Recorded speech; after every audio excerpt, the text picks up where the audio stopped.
Wuthering Heights by Emily Bronte, Chapter 1. 1801. I have just returned from a visit to my landlord, the solitary neighbor that I shall be troubled with. This is certainly a beautiful country. In all England I do not believe that I could have fixed on a situation so completely removed from the stir of society. A perfect misanthropist's heaven, and Mr. Heathcliff and I are such a suitable pair to divide the desolation between us. A capital fellow. He little imagined how my heart warmed towards him when I beheld his black eyes withdraw so suspiciously under their brows, as I rode up, and when his fingers sheltered themselves with a jealous resolution still further in his waistcoat as I announced my name. "Mr. Heathcliff," I said. A nod was the answer. "Mr. Lockwood, your new tenant, sir. I do myself the honor of calling as soon as possible after my arrival to express the hope that I have not inconvenienced you by my perseverance in soliciting the occupation of Thrushcross Grange. I heard yesterday you had some thoughts—" "Thrushcross Grange is my own, sir," he interrupted, wincing. "I shall not allow anyone to inconvenience me if I could hinder it. Walk in." The walk in was uttered with closed teeth and expressed the sentiment, "Go to the deuce." Even the gate over which he leant manifested no sympathizing movement to the words, and I think that circumstance determined me to accept the invitation. I felt interested in a man who seemed more exaggeratedly reserved than myself. When he saw my horse's breast fairly pushing the barrier, he did pull out his hand to unchain it, and then suddenly preceded me up the causeway, calling, as we entered the court, "Joseph, take Mr. Lockwood's horse and bring up some wine." "Here we have the whole establishment of domestics, I suppose," was the reflection suggested by his compound order. "No wonder the grass grows up between the flags, and the cattle are the only hedge cutters."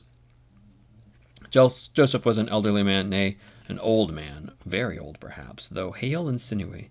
"The Lord help us," he soliloquized, in an undertone of peevish displeasure while relieving me of my horse, looking meantime in my face so sourly that I charitably conjectured he must need of divine aid to digest his dinner, and his pious ejaculation had no reference to my unexpected advent. Wuthering Heights is the name of Mr. Heathcliff's dwelling.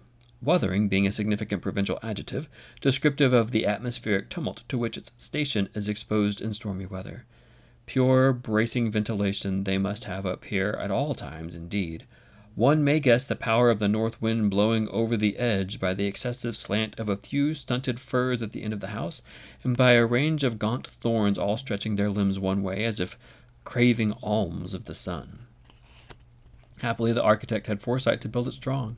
The narrow windows are deep set in the wall, and the corners defended with large jutting stones.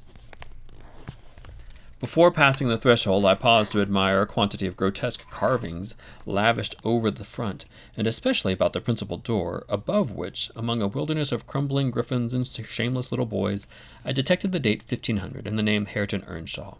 I would have made a few comments and requested a short history of the place from the surly owner, but his attitude at the door appeared to demand my speedy entrance or complete departure, and I had no desire to aggravate his impatience previous to inspecting the penetralium. One step brought us into the family sitting room without any introductory lobby or passage. They call it here the house preeminently. It includes the kitchen and parlor generally, but I believe at Wuthering Heights the kitchen is forced to retreat altogether into another quarter. At least I distinguished a chatter of tongues and a clatter of culinary utensils deep within, and I observed no signs of roasting, boiling, or baking about the huge fireplace, nor any glitter of copper saucepans and tin calendars on the walls. One end, indeed, reflected splendidly both light and heat from the ranks of immense pewter dishes, interspersed with silver jugs and tankards towering row after row on a vast oak dresser to the very roof. The latter had never been underdrawn. Its entire anatomy lay bare to an inquiring eye, except where a frame of wood laden with oat cakes and clusters of legs of beef, mutton, and ham concealed it. About the chimney were sundry villainous old guns and a couple of horse pistols, and by way of ornament 3 gaudily painted canisters disposed along its ledge.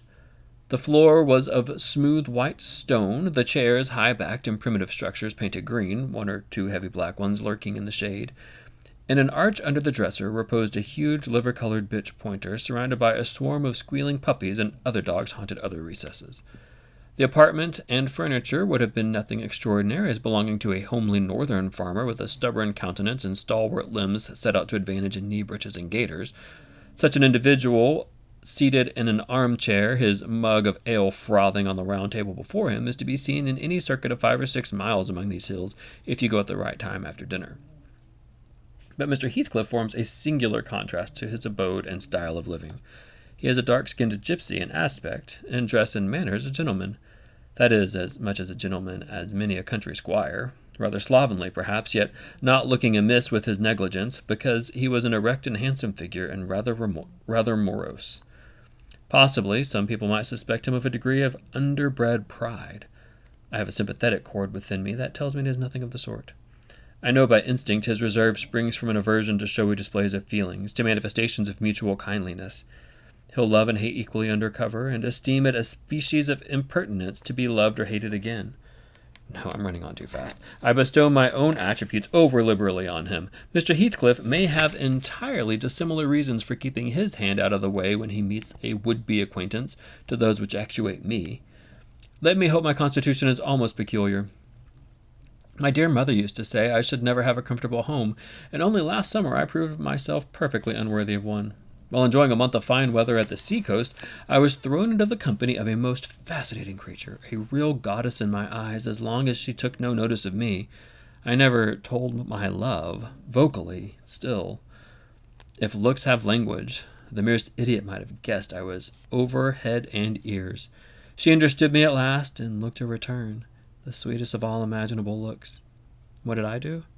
I confess it with shame, shrunk icily into myself like a snail, at every glance retired colder and farther, till finally the poor innocent was led to doubt her own senses, and, overwhelmed with confusion at her supposed mistake, persuaded her mamma to decamp. By this curious turn of disposition, I have gained the reputation of deliberate heartlessness, how undeserved I alone can appreciate. I took a seat at the end of the hearthstone opposite that towards which my landlord advanced, and filled up an interval of silence by attempting to caress the canine mother, who had left her nursery and was sneaking wolfishly to the back of my legs, her lip curled up, and the white teeth watering for a snatch. My caress provoked a long guttural gnarl. "You'd better let that dog alone," growled Mr. Heathcliff in unison, checking fiercer demonstrations with the punch of his foot. "She's not accustomed to be spoiled, and not kept for a pet." Then, striding to the side door, he shouted again, "Joseph!" Joseph mumbled indistinctly in the depths of the cellar, but gave no intimation of ascending, so his master dived down to him, leaving me vis-a-vis the ruffianly bitch and a pair of grim, shaggy sheepdogs, who shared with her a jealous guardianship over my movements. Not anxious to come in contact with their fangs, I sat still, but imagining they would scarcely understand tacit insults, I unfortunately indulged in winking and making faces at the trio, and some turn of my physiognomy so irritated madam that she suddenly broke into a fury and leapt on my knees. I flung her back and hastened to interpose the table between us. This proceeding roused the whole hive. Half a dozen four-footed fiends of various sizes and ages issued from hidden dens of the common center.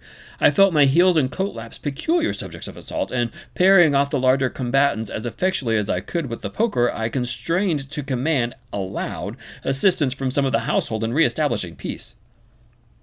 Mr. Heathcliff and his man climbed the cellar steps with vexatious phlegm. I don't think they moved 1 second faster than usual, though the hearth was an absolute tempest of worrying and yelping. Happily, an inhabitant of the kitchen made more dispatch. A lusty dame with tucked-up gown, bare arms, and fire-flushed cheeks rushed into the midst of a flourishing frying pan, and used that weapon and her tongue to such purpose that the storm subsided magically, and she only remained, heaving like a sea after a high wind, when her master entered on the scene. "What the devil is the matter?" he asked, eyeing me in a manner I could ill endure after this inhospitable treatment. "What the devil, indeed?" I muttered. "The herd of possessed swine could have had no worse spirits in them than those animals of yours, sir. You might as well leave a stranger with a brood of tigers." "They won't meddle with persons who touch nothing," he remarked, putting the bottle before me and restoring the displaced table. "The dogs do right to be vigilant. Take a glass of wine?" "No, thank you." "Not bitten, are you? If I had been, I would have set my signet on the biter." Heathcliff's countenance relaxed into a grin. Come, he said. "You are flurried, Mr. Lockwood. Here, take a little wine. Guests are so exceedingly rare in this house that I and my dogs, I am willing to own, hardly know how to receive them. Your health, sir." I bowed and returned with the pledge, beginning to perceive that it would be foolish to sit sulking for this misbehavior of a pack of curs. Besides, I felt loath to yield the fellow further amusement at my pleasure, since his humor took that turn. He, probably swayed by prudential considerations of the folly of offending a good tenant, relaxed a little in the laconic style of chipping off his pronouns and auxiliary verbs, and introduced what he supposed would be a subject of interest to me, a discourse on the advantages and disadvantages of my present place of retirement. I found him very intelligent on the topics we touched, and before I went home I was encouraged so far as to volunteer another visit tomorrow. He evidently wished no repetition of my intrusion. I shall go notwithstanding. It is astonishing how sociable I feel myself compared with him. Okay, this is one of my favorite novels of all time. I absolutely love it. It is a dark romance. I often describe this as a horrible, mean, awful man who falls in love with a horrible, mean, awful woman, and they are horrible and mean and awful to each other, but they love each other passionately. Beautiful writing, incredibly talented, very, very creative author. Emily Bronte was one of 4 children being raised by their father in northern England and Yorkshire in a very remote village. I believe, if I remember correctly, he was a minister. That it was one brother and 3 sisters, Anne Bronte and Charlotte Bronte. Anne Bronte became a published poet. Charlotte Bronte was the author of Jane Eyre, and Emily Bronte was the misfit of the family, kind of the weirdo of the lot. The whole clan, the sisters and their one brother, had lots and lots of time to spend together, and they actually created this whole fantasy world, written stories. I want to say they had created their own language for this fantasy world, with all sorts of characters and such that were kept alive in the journals that they had written. Emily Bronte, according to the account of one of her sisters, was often found standing in a room by herself, just staring at the window, mumbling to herself, with the curtains drawn. And later to find out she was actually working through the characters of Wuthering Heights as she was standing there mumbling to herself. The girls were also sent off to boarding school at various times. Emily Bronte was not successful at boarding school, and money was tight, and so they brought everyone back home and attempted to start a school in their own house, but when they could not get any other students to come, they had to shut down the school. When their brother died in the winter, in the cold winter of northern England, Emily Bronte